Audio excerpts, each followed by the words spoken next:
found a lot of beauty in it. But I did start off in a place with very little freedom. I was raised in an evangelical Christian cult. Yeah, you're telling me. And I don't use that word lightly. And many people who attended the church and have left do refer to it as a cult. And there were many things that made it a cult. We didn't have to wear the long dresses with the long hair. There wasn't a compound. But a cult isn't defined, by this compound. It's defined by the group, by the mentality, by the hierarchy, the authority, and the control that was put into place in our lives, and the lack of personal freedom that we had there. And growing up in that environment as a child was extremely difficult to be asked to and demanded to perform spiritually things that I didn't understand. There was a level of competitiveness among everybody, but especially among the children. I remember my Sunday school teacher one evening laying out tape on the floor and creating a makeshift river. And her saying, "This is the river of God. And when you're standing in the river, you need to be moving in his presence. And when you're no longer moving in the anointing in the presence of God, you'll be asked to leave." And there was this constant pressure of not wanting to be the first that was asked to leave. If you're the first that's asked to leave, then something is wrong with you. You're not doing it right. You're not worshiping right. You're not showing God, the love and worship you're supposed to. And it was this tremendous amount of pressure. I remember around the age of 10, we had an altar call at church, and my Sunday school teacher began praying for me, and she just kept saying "not in English" over and over again, which I slowly realized was that she was expecting me to speak in tongues. And I remember not knowing what to do and just kind of agreeing with her in prayer and kind of trying to fight my way through this and understand, what was I going to do? I didn't understand this, and it was supposed to be something that happens to you, but it was being forced. And she took me into the hallway and kept praying for me until eventually I just started crying and making up words. And I remember crying because I was so confused and frightened. And she began crying and celebrating. And it was that I had kind of passed this big test that had been something I knew that I was going to be forced to do at some point. And I had passed that test, but there was always this next thing that was expected of me. And I remember just a tremendous amount of fear and dread for me whenever it came time to go to church. When I was 13, I was called as a prophet by this woman who came to our church, and she moved in prophecy and things like that. And I also, around the age of 13, witnessed my father, an attempt to exorcise him of the demon of homosexuality a few different times, just to kind of give you an idea of the upbringing that I had. And I also, in that upbringing, was taught to believe in truth with a capital T. There is one very small view of truth. And believing in that truth and walking in that truth meant ignoring many small truths in my own life and in life in general in the world. It meant living in shame and lying to myself for many, many years. It meant never questioning authority. I learned that lesson. I worked in the nursery, and there were some practices that were brainwashing. I was 16 years old, and I was like, "Mom, this feels wrong. What we're asking these children to do and the way that we're teaching feels wrong." And she said, "That's seeds of doubt from Satan." So there was no questioning. There was always just kind of going along, always pretending to be happy, to not even have the freedom to express real emotion. That any negative emotion was seen as being far away from God. Because if you're close to God, you're always happy, right? So it was living in that, and it was constant being asked to perform. Be weird for Jesus, go. And I was good at it. I was pretty good at it because I'm a natural performer. So once I learned what they wanted from me, it was easy for me to do that, to show them what they wanted, to dance around and be weird. But there was this huge level of inauthenticity. And that's really what this idea of freedom means to me, is being able to live authentically. I remember the last year that I was there, I left the church when I was 19. And that last year, the better part of the year, I knew I was going to leave, but I didn't have the courage to do it because it meant dismantling my entire life and everything that I had been taught and everything I knew. And in that year, just really feeling like this imposter. I constantly felt like I was living under this fear of being found out, that they would see through me. Even before I had decided to leave, that they would see something in me that was wrong, that was off, that I would be ousted and called out. And I lived with that tremendous fear for a long time. And even now, I'll have nightmares that I'm back in the church, that I know I'm going to leave, but I'm still back stuck, pretending to be this other person that I wasn't. But I know that most people here weren't raised this way, right? Not everyone was raised in a cult like I was. But I think that in terms of personal freedom, because I know aside from just like institutional oppression and things like that, when it comes to personal freedom, there are things in our lives that we give power to and that we give control to. I remember speaking with someone else who left the church a few years ago, and how someone told her that the reason that the pastors of that church had so much power and control was because we had given it to them. And there's this idea of this lack of responsibility that's really easy. If someone else is making all of the decisions for you, then you don't have to think for yourself. You don't have to figure out your own moral network. And I remember just that idea of, for me, it's so easy to blame and say, well, this thing has power over me. What am I supposed to do? But I think that a lot of times that's a choice that we make, to give certain things power in our life. That might mean negative relationships, interpersonal relationships, whether they're romantic or otherwise. If there's a toxic relationship where we're giving control and power to that thing, that can negatively impact our lives. And that can be spread over into career and unhealthy professional relationships. It might be a substance, things that we're giving control and giving up our own choices and autonomy to in ways that we don't always realize. And that's why I think that first step to freedom that was mentioned in the book by Neil Donald Walsh is the idea of telling the truth to yourself about yourself. And I know that was my first step of getting out of the situation that I was in, the controlling situation that I was in, was really being honest with myself. About who I was. That meant coming out to myself as a lesbian. That meant acknowledging, well, all right, if this is something in myself, then I will either need to push that aside and decide to stay here and live inauthentically, or I will come out and I will live authentically and I will leave this church. Telling that truth also meant realizing a lot of the negativity that was in that place and in that power structure. Because while it was a lot of oppressive things that were happening, I also experienced some of the most beautiful emotional and spiritual moments of my life there. There was this sense of community, of friendship that was really unparalleled. And they wanted it that way. They wanted your strongest relationships only to be there. I wasn't allowed to have good friends outside of that for that reason.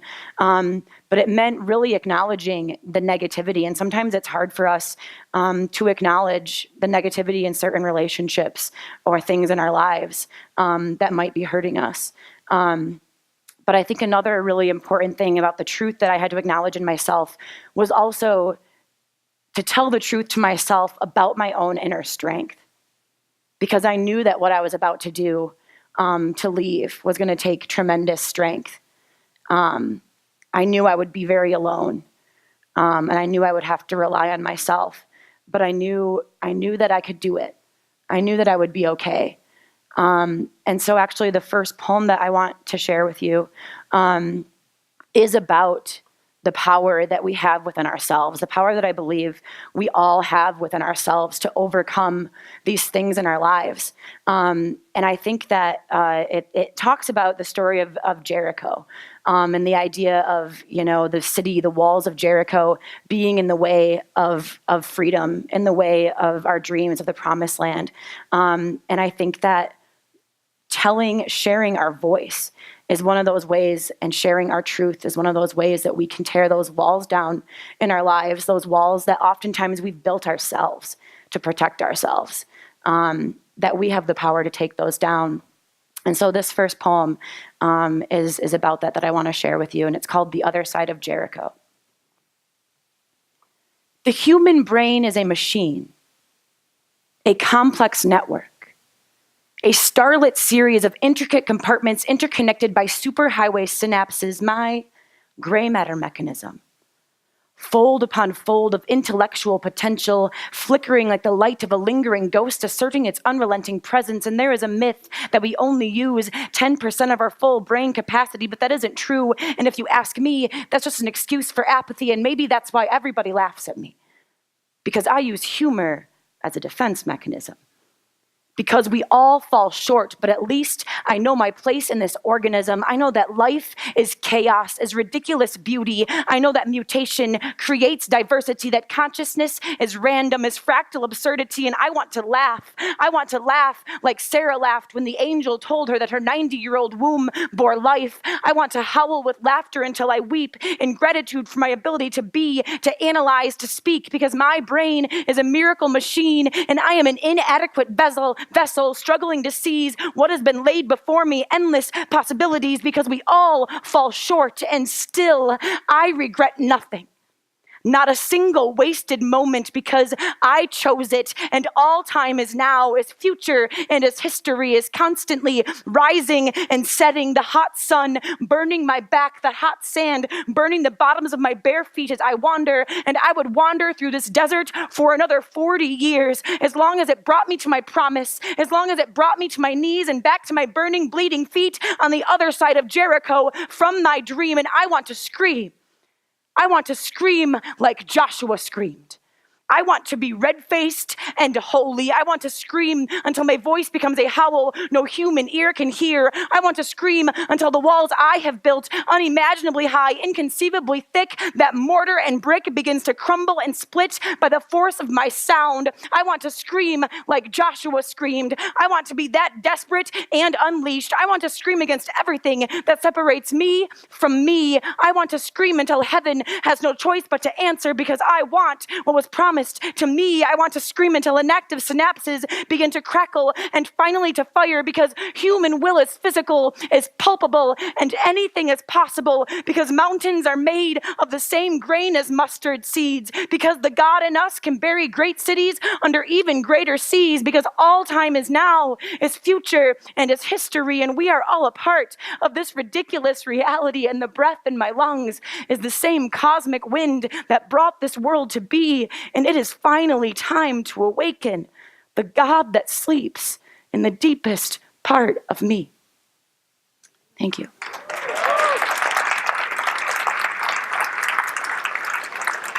Thank you. But that's easier said than done, right? So yes, when I left the church, it was a lot of putting that into action. It was the hardest, scariest, best and most important thing I've ever done in my life.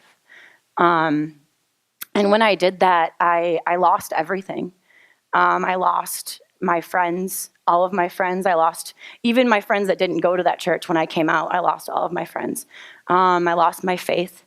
And it was very lonely and scary and hard. And I remember coming to a point too where I was like, well, everything I was taught about what it means to live a good life and be a good person is kind of out the window. So it's kind of up to me now to create my own moral network. And I've had conversations with people and Christians who will say like, well, if there's no Christianity and there's not God's law, then like you can just do whatever you want. And I'm like, yeah, but you should also just try and be a good person in general and not be horrible. And that shouldn't have to do with the fear of hell. Um, like, it should be kind of this, yeah, exactly. So that's something that I thought about a lot. And then kind of that second reading where it talked about everything we think, say, and do becoming a reflection of who we are and who we're deciding to be and who we're showing the world. And I think that's beautiful. And it's also terrifying. Because I think that's where that personal responsibility comes in. That's now I'm accountable. Now I can't say, well, they were making all my decisions for me. Now it's up to me to decide, and I'm going to have to own everything that I decide to do, and that includes owning failures. And I'm going to get a little bit into that for me, what that meant. But that was something that was a very kind of scary moment in my life that I was moving into. But I remember it was the first Sunday that after I'd left the church, and I had been crying a lot because I was reading emails from people that I had sat down and had conversations with most of my friends about why I was leaving and all of this, and that was something no one else had really done before. They just kind of snuck away. Like even all the pastors' children were just like, peace, and they just left. I was like, all right, well, there's a way. I wanted to do it right because I wanted, I had kind of been a leader in a lot of ways there among the youth. I was 19, and I was really, I wanted to be a prophet. I was like, well, that sounds cool. So I was super into it. And so when I decided to leave, I knew that it would be jarring for a lot of people. So I had those conversations. And the first Sunday morning that I wasn't there, I was reading emails that were from my leaders and teachers and pastors condemning me and saying a lot of awful things, including one from my best friend who, when I told her I was leaving, I remember asking her in that moment when we were talking, like, will we still be friends? Like, we have to stay friends, She was like a sister to me. And she said she didn't know.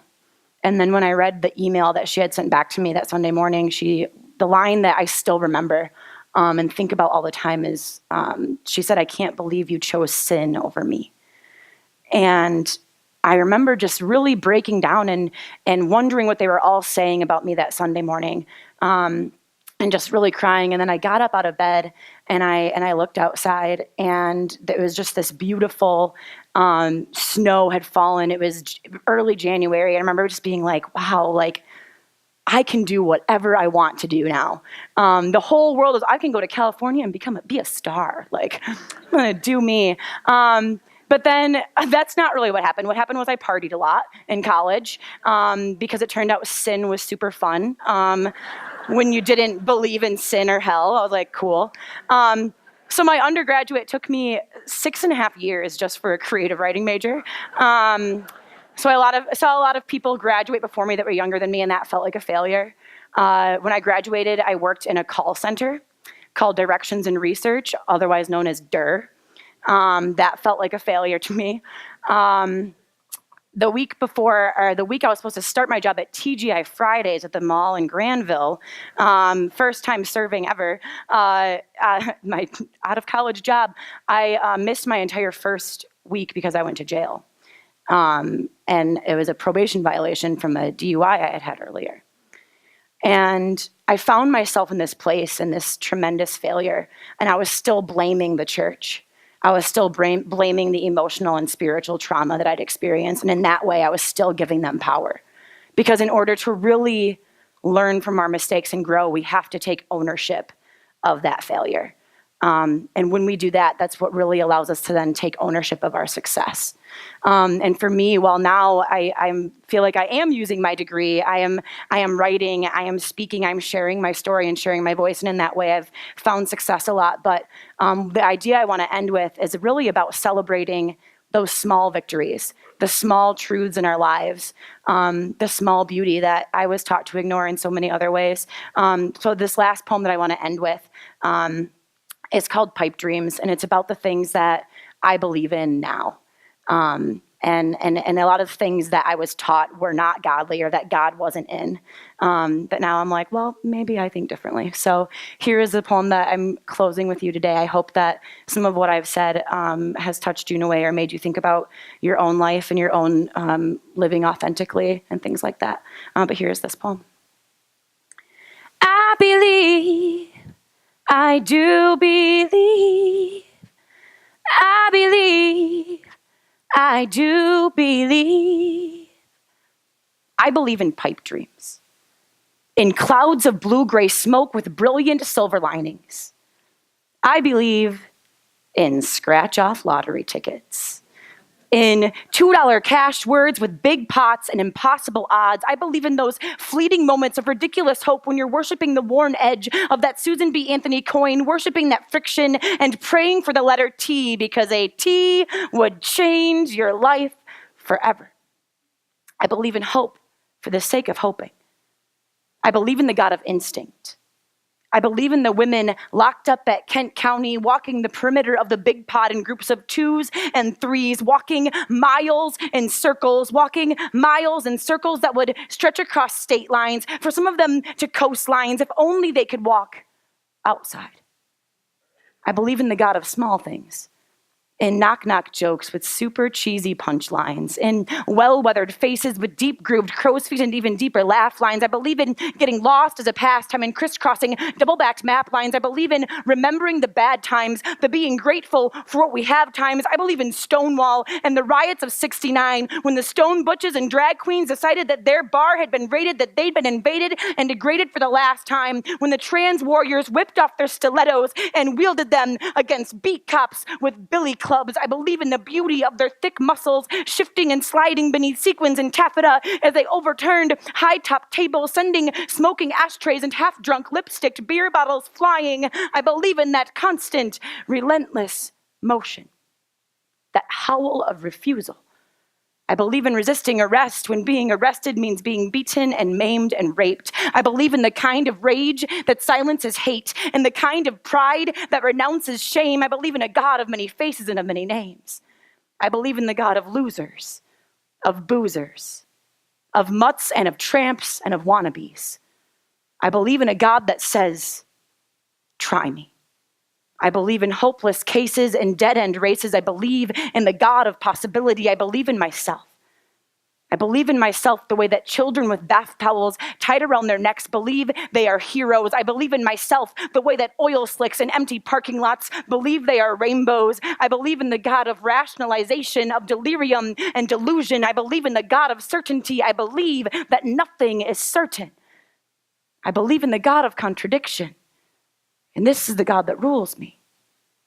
I believe in mutiny, in manipulating reality. I believe in belief for the sake of believing, in exhaling clouds of blue-gray smoke with brilliant silver linings.